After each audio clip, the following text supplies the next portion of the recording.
আমরা নেতৃত্ব দেব। 1972 সালে বিসিএস শিক্ষা ক্যাডারের মাধ্যমে শিক্ষকতা পেশায় যোগ দেন মির্জা ফখরুল ইসলাম আলমগীর।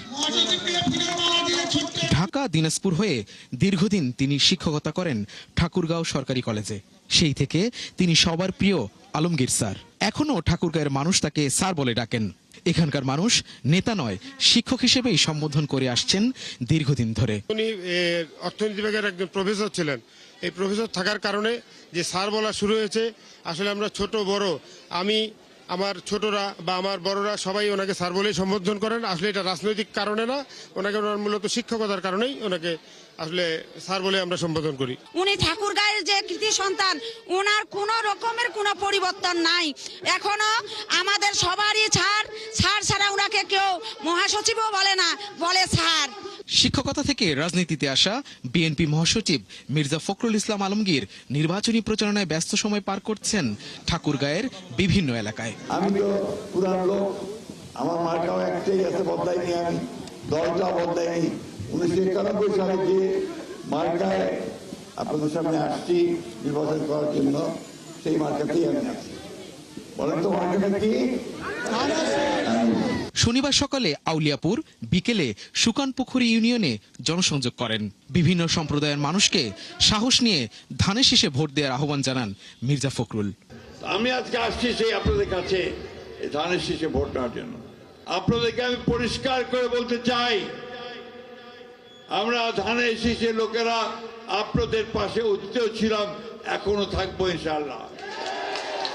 আপনারা দেখেছেন পূজার সময় আমাদের ছেলেরা এসে আপনাদের মণ্ডপ পাহারা দিয়েছে। ঠাকুরগাঁও এক আসনের ভোটাররাও মির্জা ফখরুল ইসলামের উপরই আস্থা রাখতে চান।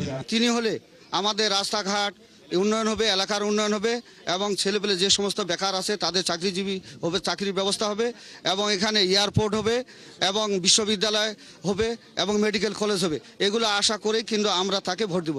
উত্তরবঙ্গের জন্য আমাদের একটাই মনোনীয় প্রার্থী, ভালো প্রার্থী, সুযোগ্য প্রার্থী আমরা জানি যে আলমগীর স্যার।